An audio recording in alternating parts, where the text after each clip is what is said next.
Now for some analysis, let's bring in Arman Mahmoudian. He's a research fellow at the Global and National Security Institute at the University of South Florida. Thank you so much for joining us. Thank you for inviting me.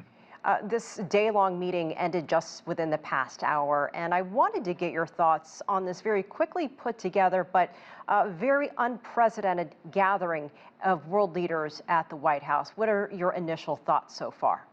I think we are reaching the most important or significant part of the Ukraine dilemma, and that's a zero-sum game between the security guarantee that Russia wants and the security guarantee that Ukrainian wants, which is completely in contrast.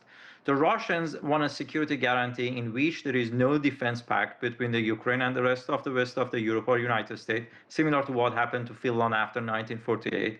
The Ukrainian wants the defense pact in which the United States or other members of the NATO would provide Ukraine with a military or assistance or support in an event of another invasion. And now, so resolving this dilemma without one sacrificing what considers as a national security foundation would be very, very hard and quite complicated, to be frank. What then is the best case scenario for Zelenskyy? And do you see, given the somewhat positive mood, what we saw at the White House, that all the sides can come together on something?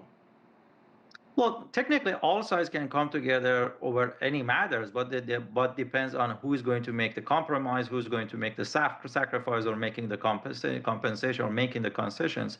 In this scenario, it seems White House is moving toward Ukrainian accepting some of the Russians' demand, and Russian would be the party who is about to make a lesser event of the concessions, because the way that at least the President Trump's and base and his advisors and his indirect or unofficial advisors, who are very well-spoken member of the Republican Party but are not necessarily a member of administration, are pursuing or advancing this case before the American media and international attention, is that Ukraine is going to sacrifice as part of its territory, be it as a Crimea or the four oblasts or Ukrainian provinces that are a place of conflict between Russians and Ukrainians. The only scenario that I see so far that President Zelenskyy can come out of it without losing a significant part of territory is that aside, instead of pursuing a peace deal, he might be interested in pursuing a ceasefire, trying to buy some level of time for itself until the Americans' congressional election reaches the next year. But if there would be an immediate peace deal, I very much doubt that Ukraine can get out of it without making a notable level of concessions, to be frank. President Donald Trump called President Putin, so really playing this mediator role between European leaders, Zelenskyy and Putin. There's talk of trying to put together this trilateral or bilateral meeting, at least with Putin and Zelenskyy, Trump being involved. What would it take to get Putin in the same room as Zelenskyy? And they're talking hopefully in the next few weeks. Look, that's a very good question, to be frank. President Putin, he's a former KGB officer. He's a man of intelligence services. So he's a pragmatic guy. And I think that what would happen and what would get him to come to the table and, meet President Zelenskyy in person, which, initially he made a taboo of it. We heard the Russians that they are not really interested in a meeting between the Putin and Zelenskyy.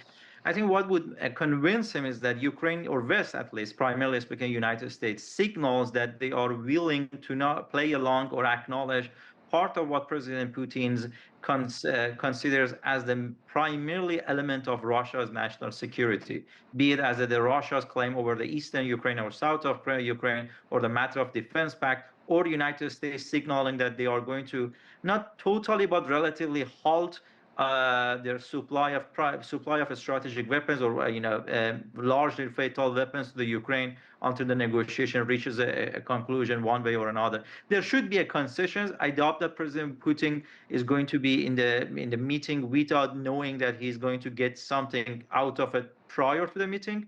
But what would happen, or what would be that concessions or that positive signal in Russians' view? I think in the next couple of days we are going to have a better understanding of it. Right, and so what will you be watching, looking for in the next couple of days as more details are becoming available to us? Yes, I think the main important thing that is going to happen in the next following days is going to be what would be happening first on the field.